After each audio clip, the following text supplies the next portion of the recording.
بسم الله الرحمن الرحيم. الحمد لله الذي أنزل على عبده الكتاب ولم يجعل له عوجا قيما لينذر بأسا شديدا من لدنه ويبشر المؤمنين الذين يعملون الصالحات أن لهم أجرا حسنا ماكثين فيه أبدا وينذر الذين قالوا اتخذ الله ولدا ما لهم به من علم ولا لآبائهم كبرت كلمة تخرج من أفواههم إن يقولون إلا كذبا فلعلك باخع نفسك على آثارهم إن لم يؤمنوا بهذا الحديث أسفا إنا جعلنا ما على الأرض زينة لها لنبلوهم أيهم أحسن عملا وإنا لجاعلون ما عليها صعيدا جرزا أم حسبت أن أصحاب الكهف والرقيم كانوا من آياتنا عجبا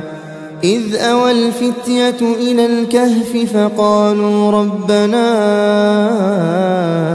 آتنا من لدنك رحمة وهيئ لنا من أمرنا رشدا فضربنا على آذانهم في الكهف سنين عددا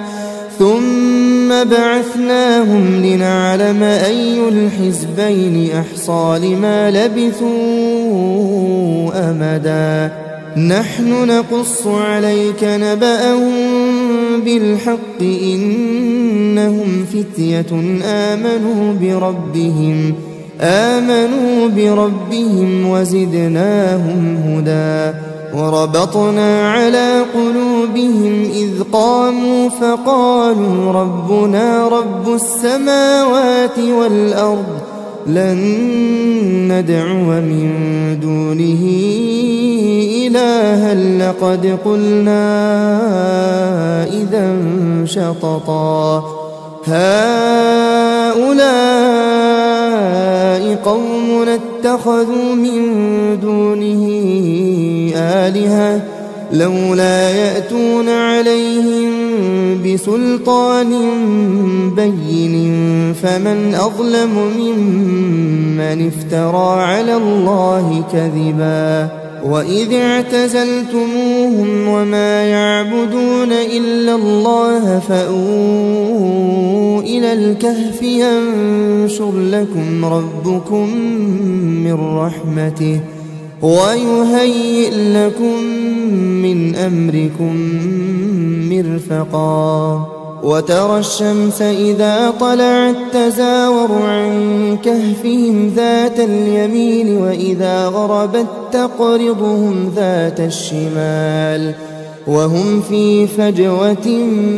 منه ذلك من آيات الله من يهد الله فهو المهتد ومن يضلل فلن تجد له وليا مرشدا وتحسبهم أيقاظا وهم رقود ونقلبهم ذات اليمين وذات الشمال وكلبهم باسط ذراعيه بالوصيد لو اطلعت عليهم لوليت منهم فرارا ولملئت منهم رعبا وكذلك بعثناهم ليتساءلوا بينهم قال قائل منهم كم لبثتم قالوا لبثنا يوما أو بعض يوم قالوا ربكم أعلم بما لبثتم فابعثوا أحدكم بورقكم هذه إلى المدينة فلينظر أيها أزكى طعاما فليأتكم برزق منه وليتلطف ولا يشعرن بكم أحدا إنهم إن يظهروا عليكم يرجموكم أو يعيدوكم في ملتهم ولن تفلحوا إذا أبدا وكذلك أعثرنا عليهم ليعلموا أن وعد الله حق وأن الساعة لا ريب فيها إذ يتنازعون بينهم أمرهم فقالوا بنوا عليهم بنيانا ربهم أعلم بهم قال الذين غلبوا على أمرهم لنتخذن عليهم مسجدا سيقولون ثلاثة رابعهم كلبهم ويقولون خمسة سادسهم كلبهم رجما بالغيب ويقولون سبعة وثامنهم كلبهم قل ربي أعلم بعدتهم ما يعلمهم إلا قليل فلا تمار فيهم إلا مراء ظاهرا ولا تستفت فيهم منهم أحدا ولا تقولن لشيء إني فاعل ذلك غدا إلا أن يشاء الله واذكر ربك إذا نسيت وقل عسى أن يهديني ربي لأقرب من هذا رشدا ولبثوا في كهفهم 300 سنين وازدادوا 9 قل الله أعلم بما لبثوا له غيب السماوات والأرض أبصر به وأسمع ما لهم من دونه من ولي ولا يشرك في حكمه أحدا واتل ما أوحي إليك من كتاب ربك لا مبدل لكلماته ولن تجد من دونه ملتحدا واصبر نفسك مع الذين يدعون ربهم بالغداة والعشي يريدون وجهه ولا تعد عيناك عنهم تريد زينة الحياة الدنيا ولا تطع من أغفلنا قلبه عن ذكرنا واتبع هواه وكان أمره فرطا وقل الحق من ربكم فمن شاء فليؤمن ومن شاء فليكفر إنا أعتدنا للظالمين نارا أحاط بهم سرادقها وإن يستغيثوا يغاثوا بماء كالمهل يشوي الوجوه بئس الشراب وساءت مرتفقا إن الذين آمنوا وعملوا الصالحات إنا لا نضيع أجر من أحسن عملا أولئك لهم جنات عدن تجري من تحتهم الأنهار يحلون فيها من أساور من ذهب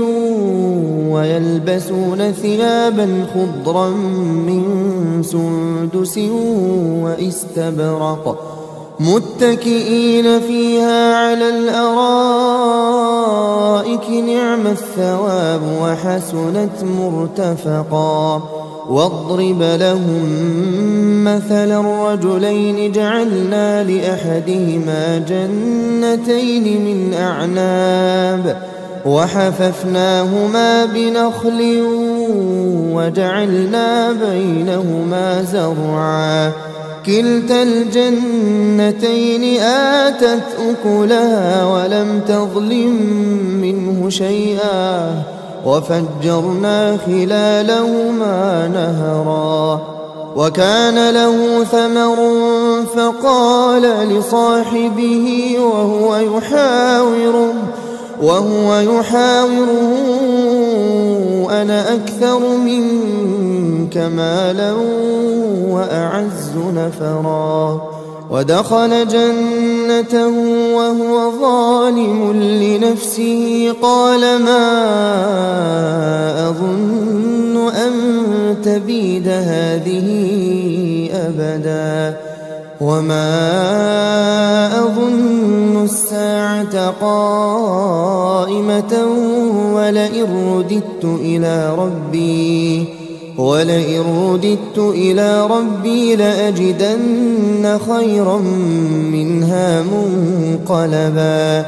قال له صاحبه وهو يحاوره أكفرت بالذي خلقك من تراب ثم من نطفة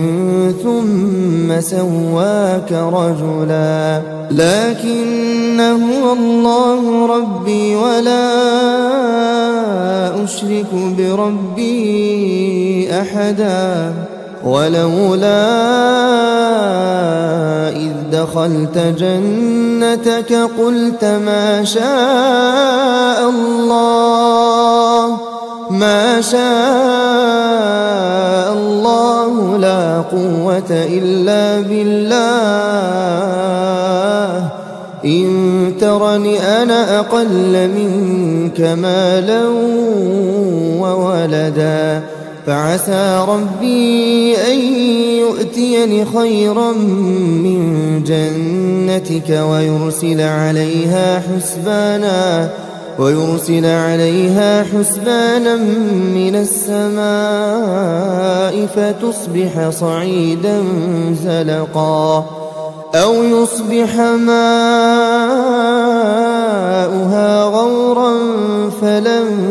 تستطيع له طلبا وأحيط بثمره فأصبح يقلب كفيه على ما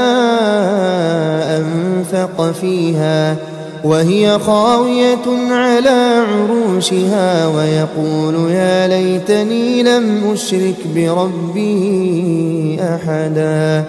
ولم تكن له فئة ينصرونه من دون الله وما كان منتصرا هنالك الولاية لله الحق هو خير ثوابا وخير عقبا واضرب لهم مثل الحياة الدنيا كماء إن أنزلناه من السماء فاختلط به نبات الأرض فأصبح هشيما تذروه الرياح وكان الله على كل شيء مقتدرا المال والبنون زينة الحياة الدنيا والباقيات الصالحات خير عند ربك ثوابا وخير أملا ويوم نسير الجبال وترى الأرض بارزة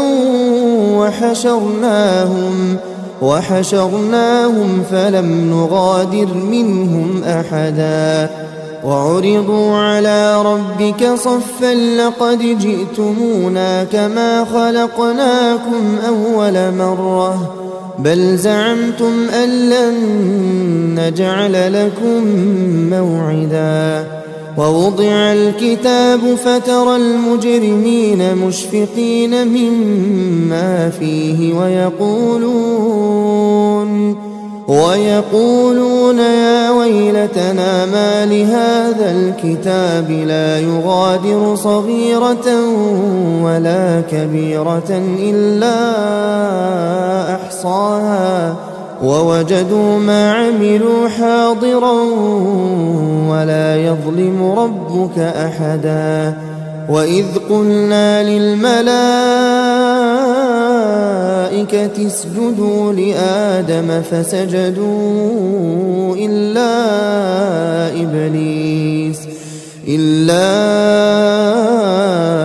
إبليس كان من الجن ففسق عن أمر ربه أفتتخذونه وذريته أولياء من دوني وهم لكم عدو بئس للظالمين بدلا ما أشهدتهم خلق السماوات والأرض ولا خلق أنفسهم وما كنت متخذ المضلين عضدا ويوم يقول نادوا شركائي الذين زعمتم فدعوهم فلم يستجيبوا لهم وجعلنا بينهم موبقا ورأى المجرمون النار فظنوا أنهم مواقعوها ولم يجدوا عنها مصرفا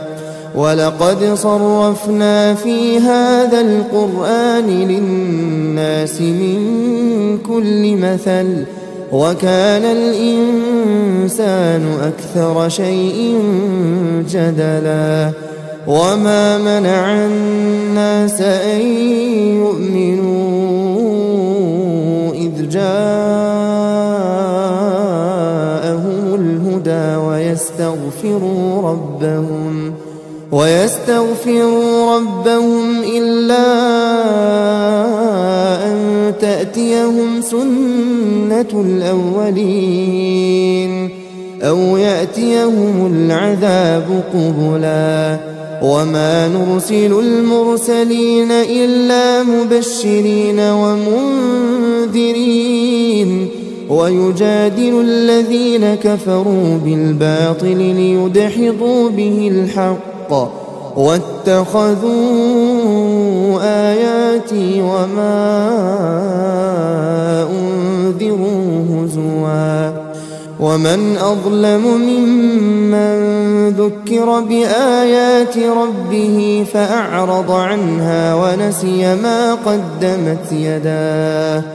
إنا جعلنا على قلوبهم أكنة أن يفقهوه وفي آذانهم وقرا وإن تدعهم إلى الهدى فلن يهتدوا إذا أبدا وربك الغفور ذو الرحمة لو يؤاخذهم بما كسبوا لعجل لهم العذاب بل لهم موعد لن يجدوا من دونه موئلا وتلك القرى أهلكناهم لما ظلموا وجعلنا لمهلكهم موعدا وإذ قال موسى لفتاه لا أبرح حتى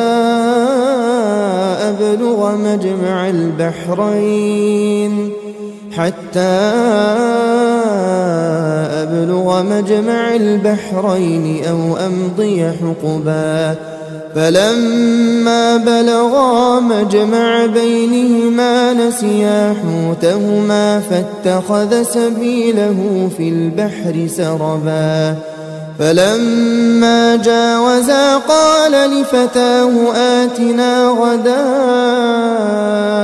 لقد لقينا من سفرنا هذا نصبا قال أرأيت إذ أوينا إلى الصخرة فإني نسيت الحوت وما أنسانيه إلا الشيطان أن أذكره واتخذ سبيله في البحر عجبا قال ذلك ما كنا نبغي فارتدا على آثارهما قصصا فوجدا عبدا من عبادنا آتيناه رحمة من عندنا وعلمناه من لدنا علما قال له موسى هل أتبعك على أن تعلمني مما علمت رشدا قال إنك لن تستطيع معي صبرا وكيف تصبر على ما لم تحط به خبرا قال ستجدني إن شاء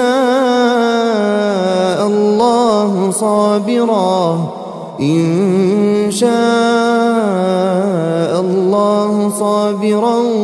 ولا أعصي لك أمرا قال فإن اتبعتني فلا تسألني عن شيء حتى أحدث لك منه ذكرا فانطلقا حتى إذا ركبا في السفينة خرقها قال أخرقتها لتغرق أهلها لقد جئت شيئا إمرا قال ألم أقل إنك لن تستطيع معي صبرا قال لا تؤاخذني بما نسيت ولا ترهقني من أمري عسرا فانطلقا حتى إذا لقيا غلاما فقتله قال أقتلت نفسا زكية بغير نفس لقد جئت شيئا نكرا قال ألم أقل لك إنك لن تستطيع معي صبرا قال إن سألتك عن شيء بعدها فلا تصاحبني قد بلغت من لدني عذرا فانطلقا حتى إذا أتيا أهل قرية استطعما أهلها فأبوا أن يضيفوهما فوجدا فيها جدارا يريد أن ينقض فأقامه قال لو شئت لاتخذت عليه أجرا قال هذا فراق بيني وبينك سأنبئك بتأويل ما لم تستطع عليه صبرا أما السفينة فكانت لمساكين يعملون في البحر فأردت أن أعيبها وكان وراءهم ملك يأخذ كل سفينة غصبا وأما الغلام فكان أبواه مؤمنين فخشينا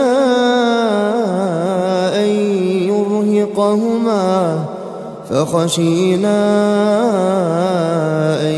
يرهقهما طغيانا وكفرا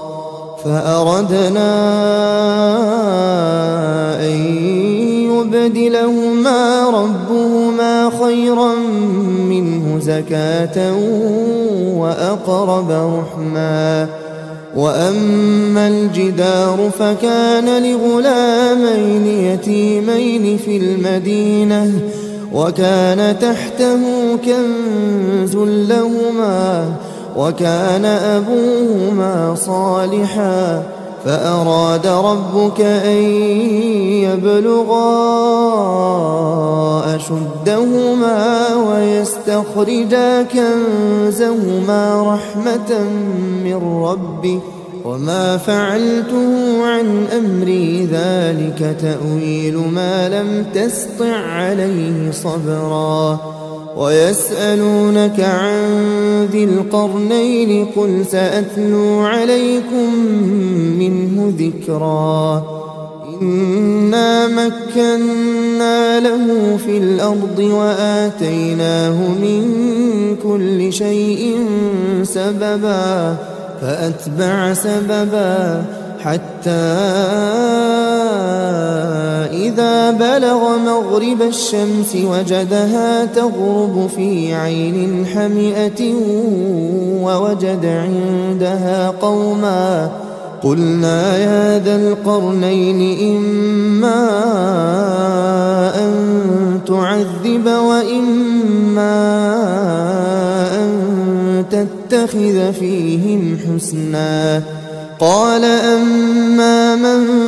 ظلم فسوف نعذبه ثم يرد إلى ربه فيعذبه عذابا نكرا وأما من آمن وعمل صالحا فله جزاء الحسنى وسنقول له من أمرنا يسرا ثم أتبع سببا حتى إذا بلغ مطلع الشمس وجدها تطلع على قوم لم نجعل لهم من دونها سترا كذلك وقد أحطنا بما لديه خبرا ثم أتبع سببا حتى إذا بلغ بين السدين وجد من دونهما قوما لا يكادون يفقهون قولا قالوا يا ذا القرنين إن يأجوج ومأجوج مفسدون في الأرض فهل نجعل لك خرجا على أن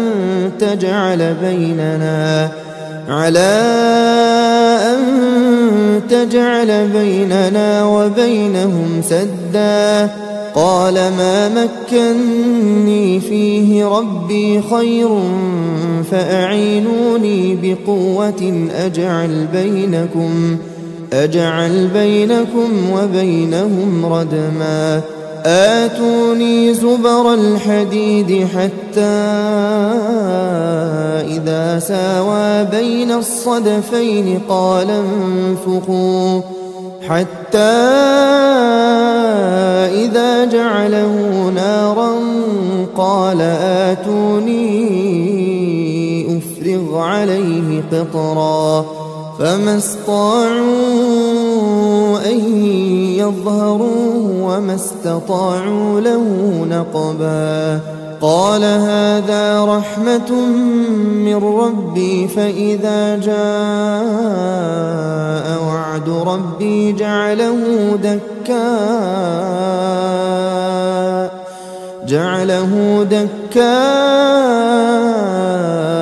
وكان وعد ربي حقا وتركنا بعضهم يومئذ يموج في بعض ونفخ في الصور فجمعناهم جمعا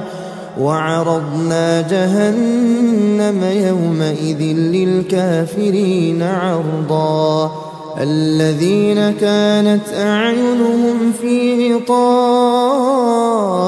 عن ذكري وكانوا لا يستطيعون سمعا أفحسب الذين كفروا أن يتخذوا عبادي من دوني أولياء إنا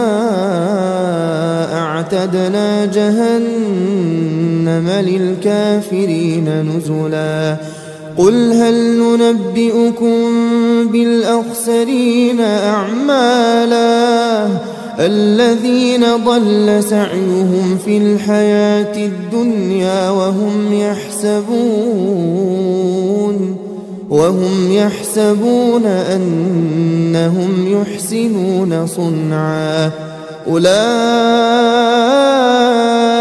الذين كفروا بآيات ربهم ولقائه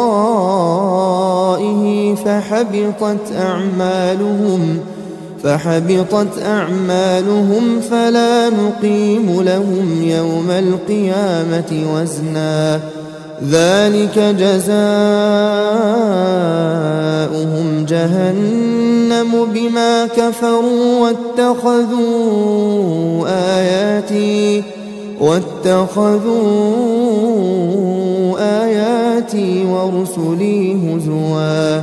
إن الذين آمنوا وعملوا الصالحات كانت لهم جنات الفردوس نزلا خالدين فيها لا يبغون عنها حولا قل لو كان البحر مدادا لكلمات ربي لنفد البحر قبل أن تنفد كلمات ربي ولو جئنا بمثله مددا قل إنما أنا بشر مثلكم يوحى إلي أنما إلهكم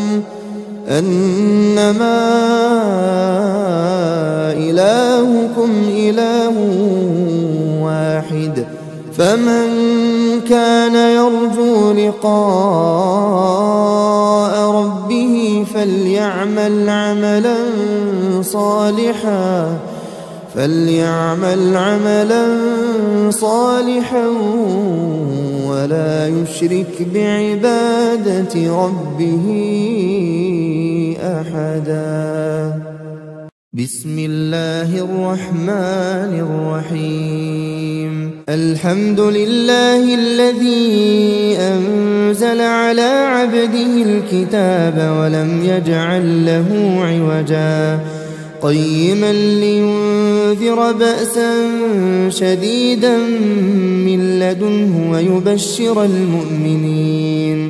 ويبشر المؤمنين الذين يعملون الصالحات أن لهم أجرا حسنا ماكثين فيه أبدا وينذر الذين قالوا اتخذ الله ولدا ما لهم به من علم ولا لآبائهم كبرت كلمة تخرج من أفواههم إن يقولون إلا كذبا فلعلك باخع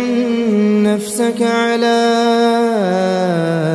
آثارهم إن لم يؤمنوا بهذا الحديث أسفا إنا جعلنا ما على الأرض زينة لها لنبلوهم أيهم أحسن عملا وإنا لجاعلون ما عليها صعيدا جرزا أم حسبت أن أصحاب الكهف والرقيم كانوا من آياتنا عجبا إذ أوى الفتية إلى الكهف فقالوا ربنا آتنا من لدنك رحمة وهيئ لنا من أمرنا رشدا فضربنا على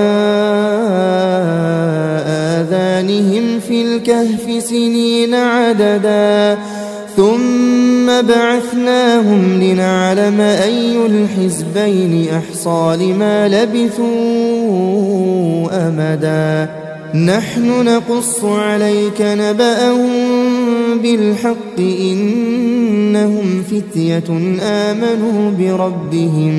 آمنوا بربهم وزدناهم هدى وربطنا على قلوبهم إذ قاموا فقالوا ربنا رب السماوات والأرض لن ندعو من دونه إلها لقد قلنا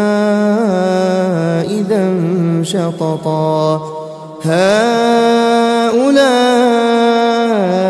قوم اتخذوا من دونه آلهة لولا يأتون عليهم بسلطان بين فمن أظلم ممن افترى على الله كذبا وإذ اعتزلتموهم وما يعبدون إلا الله فأووا إلى الكهف ينشر لكم ربكم من رحمته ويهيئ لكم من أمركم مرفقا وترى الشمس إذا طلعت تزاور عن كهفهم ذات اليمين وإذا غربت تقرضهم ذات الشمال وهم في فجوة منه ذلك من آيات الله من يهد الله فهو المهتد ومن يضلل فلن تجد له وليا مرشدا وتحسبهم أيقاظا وهم رقود ونقلبهم ذات اليمين وذات الشمال وكلبهم باسط ذراعيه بالوصيد لو اطلعت عليهم لوليت منهم فرارا ولملئت منهم رعبا وكذلك بعثناهم ليتساءلوا بينهم قال قائل منهم كم لبثتم قالوا لبثنا يوما أو بعض يوم قالوا ربكم أعلم بما لبثتم فابعثوا أحدكم بورقكم هذه إلى المدينة فلينظر أيها أزكى طعاما فليأتكم برزق منه وليتلطف ولا يشعرن بكم أحدا إنهم إن يظهروا عليكم يرجموكم أو يعيدوكم في ملتهم ولن تفلحوا إذا أبدا وكذلك أعثرنا عليهم ليعلموا أن وعد الله حق وأن الساعة لا ريب فيها إذ يتنازعون بينهم أمرهم فقالوا بنوا عليهم بنيانا ربهم أعلم بهم قال الذين غلبوا على أمرهم لنتخذن عليهم مسجدا سيقولون ثلاثة رابعهم كلبهم ويقولون خمسة سادسهم كلبهم رجما بالغيب ويقولون سبعة وثامنهم كلبهم قل ربي أعلم بعدتهم ما يعلمهم إلا قليل فلا تمار فيهم إلا مراء ظاهرا ولا تستفت فيهم منهم أحدا ولا تقولن لشيء إني فاعل ذلك غدا إلا أن يشاء الله. واذكر ربك إذا نسيت وقل عسى أن يهديني ربي لأقرب من هذا رشدا. ولبثوا في كهفهم 300 سنين وازدادوا 9. قل الله أعلم بما لبثوا له غيب السماوات والأرض أبصر به وأسمع ما لهم من دونه من ولي ولا يشرك في حكمه أحدا. واتل ما أوحي إليك من كتاب ربك لا مبدل لكلماته ولن تجد من دونه ملتحدا. واصبر نفسك مع الذين يدعون ربهم بالغداة والعشي يريدون وجهه ولا تعد عيناك عنهم تريد زينة الحياة الدنيا ولا تطع من أغفلنا قلبه عن ذكرنا واتبع هواه وكان أمره فرطا. وقل الحق من ربكم فمن شاء فليؤمن ومن شاء فليكفر. إنا أعتدنا للظالمين نارا أحاط بهم سرادقها وإن يستغيثوا يغاثوا بماء كالمهل يشوي الوجوه بئس الشراب وساءت مرتفقا. إن الذين آمنوا وعملوا الصالحات إنا لا نضيع أجر من أحسن عملا. أولئك لهم جنات عدن تجري من تحتهم الأنهار يحلون فيها من أساور من ذهب ويلبسون ثيابا خضرا من سندس واستبرق متكئين فيها على الأرائك نعم الثواب وحسنت مرتفقا. واضرب لهم مثلا الرجلين جعلنا لأحدهما جنتين من أعناب وحففناهما بنخل وجعلنا بينهما زرعا كلتا الجنتين آتت أكلها ولم تظلم منه شيئا وفجرنا خلالهما نهرا. وكان له ثمر فقال لصاحبه وهو يحاوره أنا أكثر منك مالا وأعز نفرا. ودخل جنته وهو ظالم لنفسه قال ما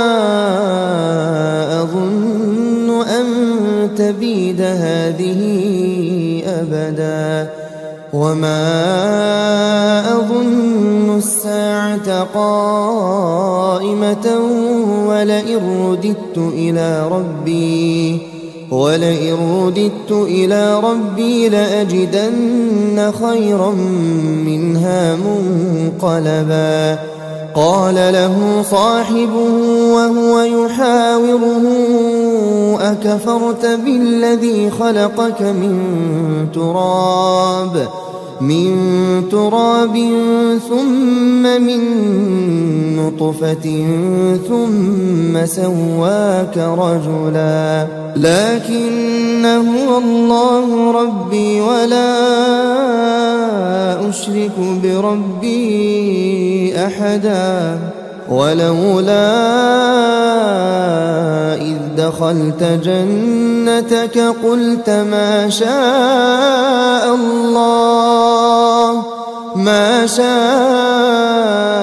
الله لا قوة إلا بالله إن ترني أنا أقل منك مالا وولدا فعسى ربي أن يؤتيني خيرا من جنتك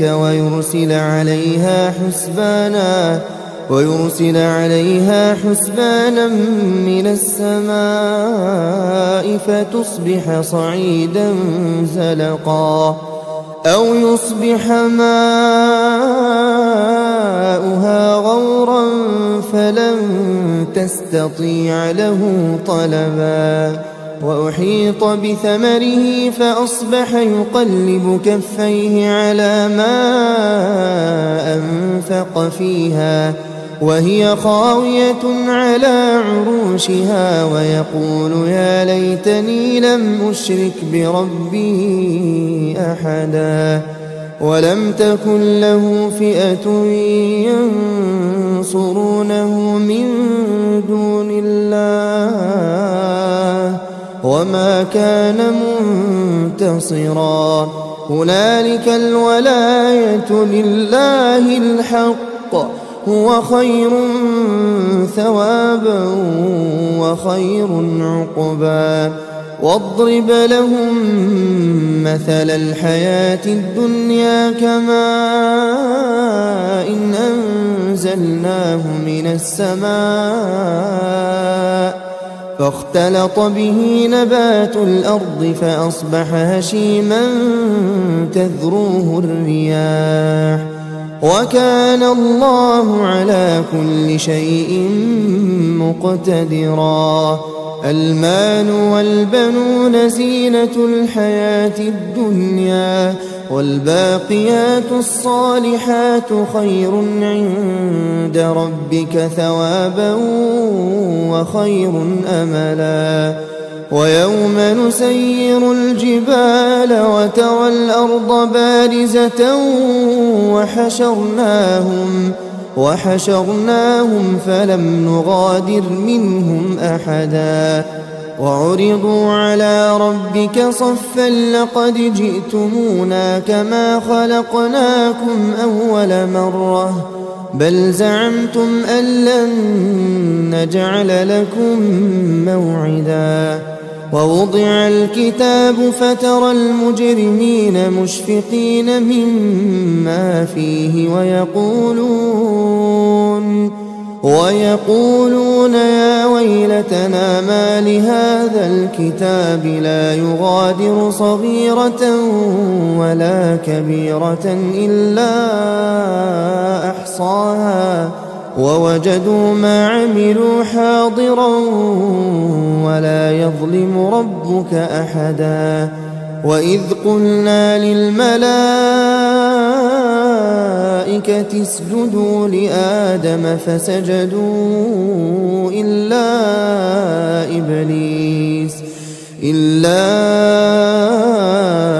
إبليس كان من الجن ففسق عن أمر ربه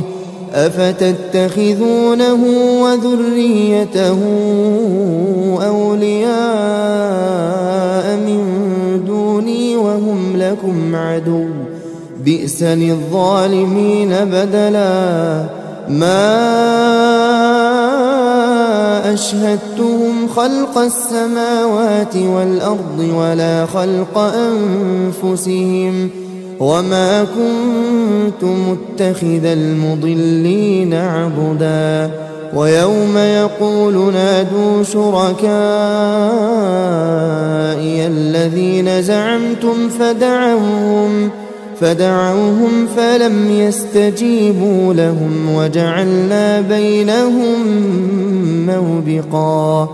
ورأى المجرمون النار فظنوا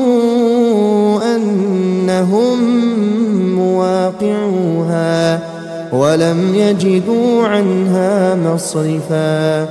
ولقد صرفنا في هذا القرآن للناس من كل مثل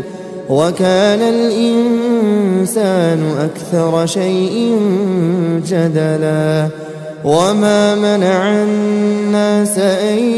يؤمنوا إذ جاءهم الهدى ويستغفروا ربهم إلا أن تأتيهم سنة الأولين أو يأتيهم العذاب قبلا وما نرسل المرسلين إلا مبشرين ومنذرين ويجادل الذين كفروا بالباطل ليدحضوا به الحق واتخذوا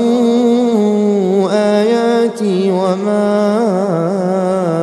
أنذروا هزوا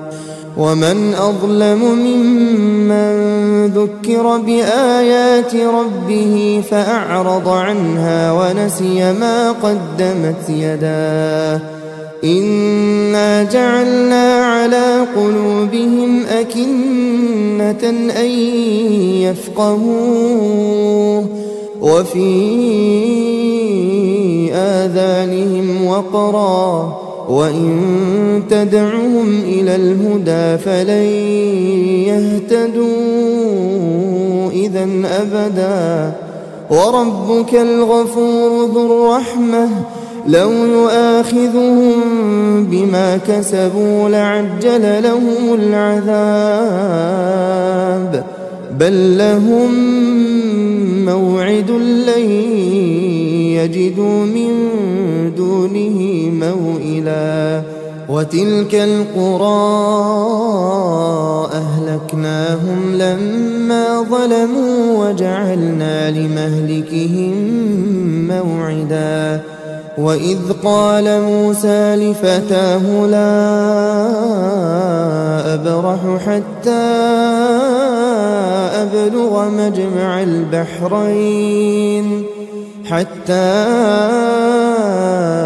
أبلغ مجمع البحرين أو أمضي حقبا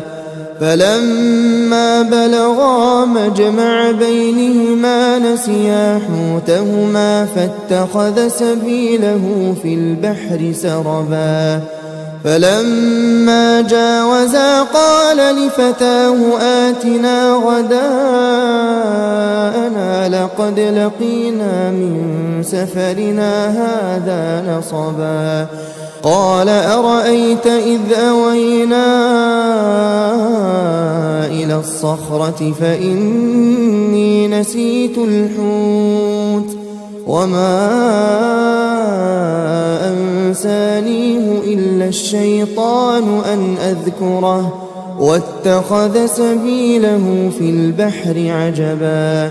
قال ذلك ما كنا نبغي فارتدا على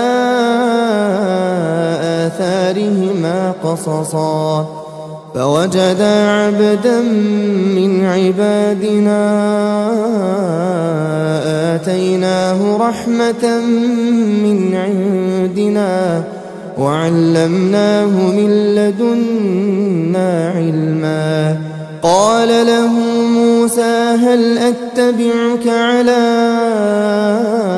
أن تعلمني مما علمت رشدا قال إنك لن تستطيع معي صبرا وكيف تصبر على ما لم تحط به خبرا قال ستجدني إن شاء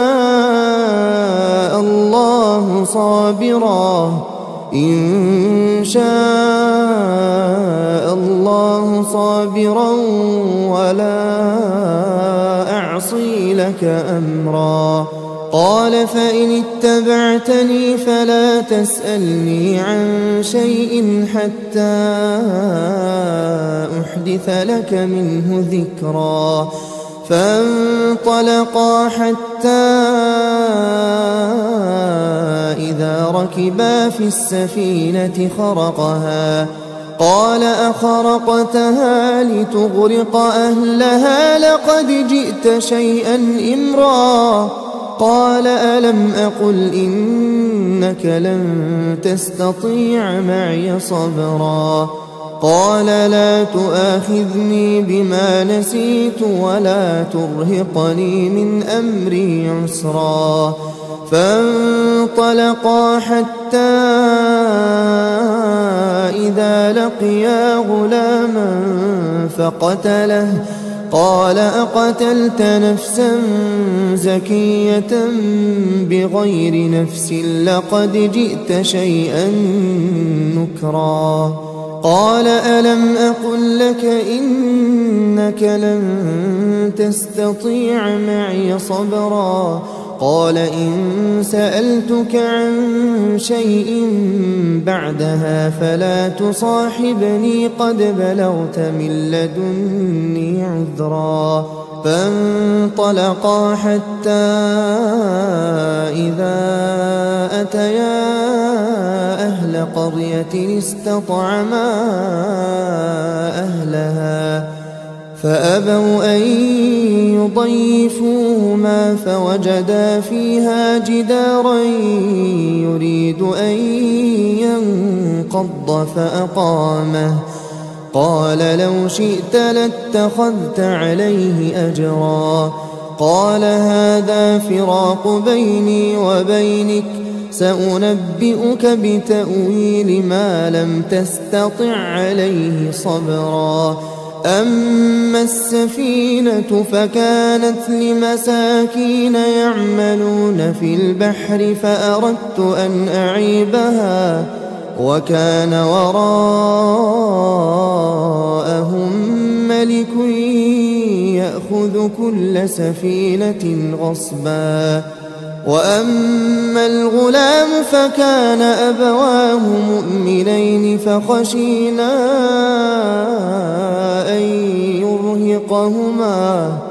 فخشينا أن يرهقهما طغيانا وكفرا فأردنا أن يبدلهما ربهما خيرا منه زكاة وأقرب رحما وأما الجدار فكان لغلامين يتيمين في المدينة وكان تحته كنز لهما وكان أبوهما صالحا فأراد ربك أن يبلغا أشدهما ويستخرجا كنزهما رحمة من ربك وما فعلته عن أمري ذلك تأويل ما لم تسطع عليه صبرا ويسألونك عن ذي القرنين قل سأتلو عليكم منه ذكرا إنا مكنا له في الأرض وآتيناه من كل شيء سببا فأتبع سببا حتى إذا بلغ مغرب الشمس وجدها تغرب في عين حمئة ووجد عندها قوما قلنا يا ذا القرنين إما أن تعذب وإما أن تتخذ فيهم حسنا قال أما من ظلم فسوف نعذبه ثم يرد إلى ربه فيعذبه عذابا نكرا وأما من آمن وعمل صالحا فله جزاء الحسنى وسنقول له من أمرنا يسرا ثم أتبع سببا حتى إذا بلغ مطلع الشمس وجدها تطلع على قوم لم نجعل لهم من دونها سترا كذلك وقد أحطنا بما لديه خبرا ثم أتبع سببا حتى إذا بلغ بين السدين وجد من دونهما قوما لا يكادون يفقهون قولا قالوا يا ذا القرنين إن يأجوج ومأجوج مفسدون في الأرض فهل نجعل لك خرجا على أن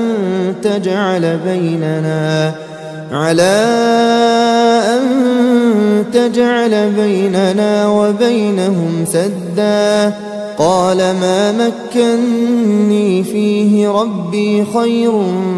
فأعينوني بقوة أجعل بينكم وبينهم ردما آتوني زبر الحديد حتى إذا ساوى بين الصدفين قال انفخوا حتى إذا جعله نارا قال آتوني أفرغ عليه قطرا فما استطاعوا أن يظهروه وما استطاعوا له نقبا قال هذا رحمة من ربي فإذا جاء وعد ربي جعله دكاء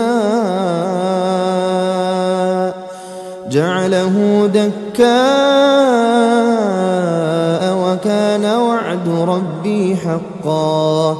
وتركنا بعضهم يومئذ يموج في بعض ونفخ في الصور فجمعناهم جمعا وعرضنا جهنم يومئذ للكافرين عرضا الذين كانت أعينهم في غطاء عن ذكري وكانوا لا يستطيعون سمعا أفحسب الذين كفروا أن يتخذوا عبادي من دوني أولياء إنا أعتدنا جهنم للكافرين نزلا قل هل ننبئكم بالأخسرين أعمالا الذين ضل سعيهم في الحياة الدنيا وهم يحسبون أنهم يحسنون صنعا أولئك الذين كفروا بآيات ربهم ولقائه فحبطت أعمالهم فلا نقيم لهم يوم القيامة وزنا ذلك جزاؤهم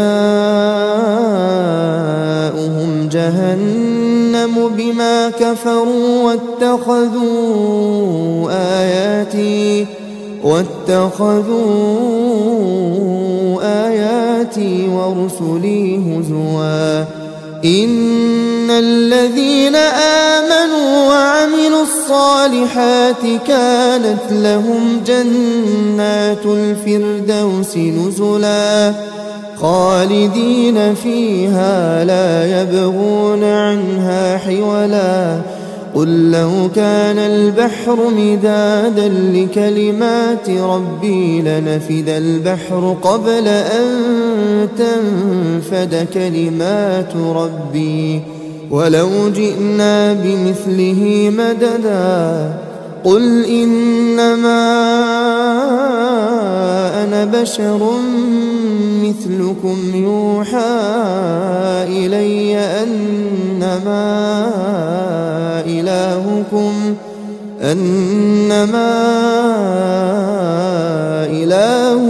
إله واحد فمن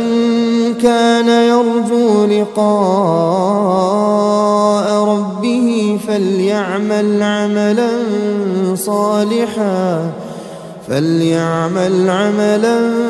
صالحا ولا يشرك بعبادة ربه أحدا.